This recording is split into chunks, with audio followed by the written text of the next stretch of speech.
What if I told you the greatest athlete of our generation wasn't in the MLB?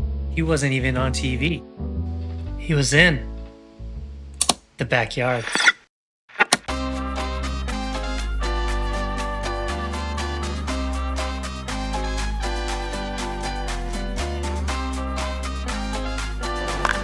Oh, that first pitch crushing!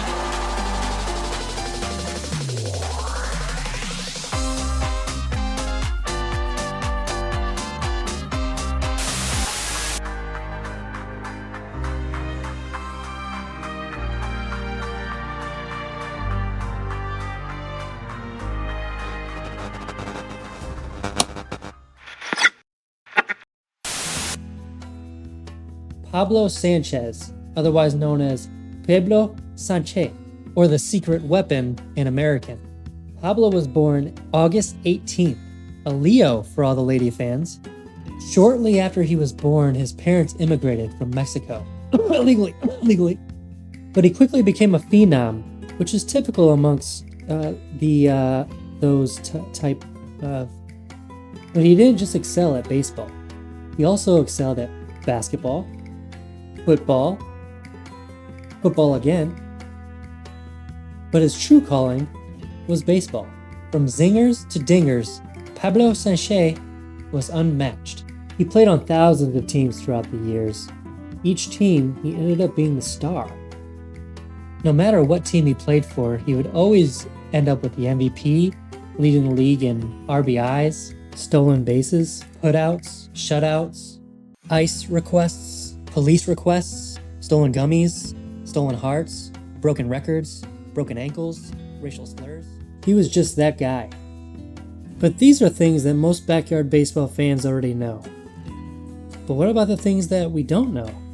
This is the downfall of Pablo Sanchez after all. So we caught up with a few of his old friends to tell us what he's been up to these days. Yeah, Pablo had more success than any of us. I was kind of jealous, but I was really impressed. I could never really understand what he was saying, although I always had my headphones on. He was always nice. I did hear he ran into some trouble, but I never really concerned myself with all of that. I'd like to remember him as a champion, and stick to my rock music. Pablo and I dated for most of our adult life. He was sweet, kind, at first, but then he started living a rock star lifestyle, and he started getting abusive. Mentally, not physically. Physically, he was always perfect. But he started to hang out with other women. He started to think that he was some god or something, like he invented baseball.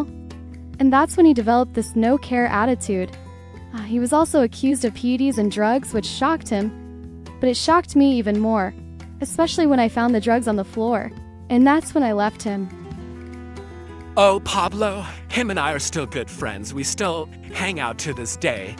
There's me in the pool in the back right there. We had such a good time. We had a lot of good times, a lot of fond memories with Pablo. He was always so nice to me, but that's not the full story. He did get pretty heavy into drugs and made him violent. He punched Pete Wheeler in the face. And then he also punched the redneck kid in the face too. But never me. Him and I always had great times. The best of times. We were best of friends. Pablo Sanchez, eh? Yeah, I know the guy. But who wants to know? Last I heard of him, he was coaching some local baseball team. It's funny how the tables turn. I was always better than him. I still am. Anyway, how you doing? I try to contact Pablo every once in a while. I'm a life coach now, so I feel like I could help him. But instead he just yells, "Shut up, you fat nerd," and then just hangs up on me. Yo, I'm doing my own problems right now. No one gives a fuck about that nigga. I do miss him sometimes. We used to have a lot of fun. And I used to love him. We laughed, we cried. He still sends me pictures sometimes, but I just can't look at him the same way that I used to. Yeah, it's a real shame what happened to Pablo. If you can describe, in one word, Pablo's life, what would that be? What?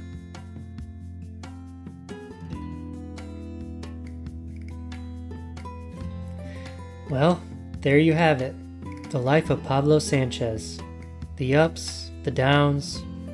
He's experienced everything. But can he return to his former glory? The story is yet to be finished.